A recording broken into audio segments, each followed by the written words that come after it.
Tom, you got a brand new flagship luxury sedan from Kia, and it looks great. Yeah, you know what? It's a really exciting time for Kia. In fact, just in 2013 alone, we have launched 7 all-new or significantly redesigned vehicles. So we are bringing new cars to the market at a record pace, and this car will arrive in dealer showrooms the latter part of the first quarter of next year, so February, March timeframe. We're really excited about it. Now, I know back in Korea, in the homeland, people are going to say, is this kind of an Equus Genesis, or on the Kia side, how does it compare to the Hyundai counterpart? But I sat in it, and this is really a luxury car. You know what? It's a beautiful car. We don't really compare it to anything. We think it has its own place in the market, and it's a natural extension of the brand. If you think about it, you know, in today's ultra-competitive car business, brands are moving all over the place. We see this as a natural opportunity to take the Kia value equation and show the luxury car buyer what we're capable of, and we think that has a positive impact not only for those customers in that segment, but certainly for the brand and the rest of the vehicles we sell. So, what is the price range and expectation for this vehicle as far as sales? Well, first of all, it's not a big volume car. It's not meant to be. We don't expect that at all.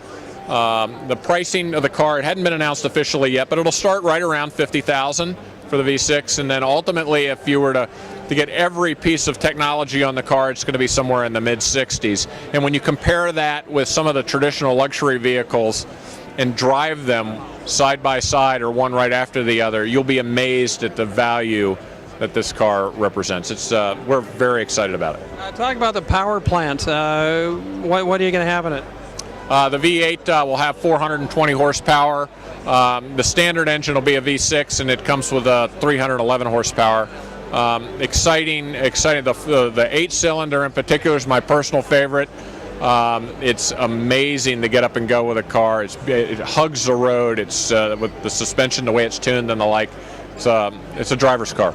Yeah, Kia sales have been going well, but this year maybe kind of leveling off a little bit after great years last year. How do you kind of describe where things are headed, and is the Sorento still, one of the leaders? Well, first of all, to answer your last question first, yes, Sorento is one of the leaders. In fact, as a brand, what makes us in a little better position than perhaps some other brands is we have 3 cars that sell over 100,000 units of volume. So we have, and of course I'm speaking of the Sorento that we just mentioned, but also the Soul we sell a tremendous amount of volume with the Soul, and of course our volume leader is the Optima, competing in the mid-size segment. As for the volumes this year, you know, I think what's important to recognize is the 7 significantly redesigned or all-new vehicles that we've launched this year. It's created some gaps in the market for us. The Forte in the spring of the year, we were winding down to the old Forte. The new one was coming up. So there's some, you know, if you look at just the numbers and don't peel the onion and look at the detail behind it, which we do, it might suggest something. But, you know, Kia is the fastest growing brand in the industry over a 5-year period. So to maintain that sort of pace, this transition year for us is really important because it sets the stage for the next level of growth for the brand.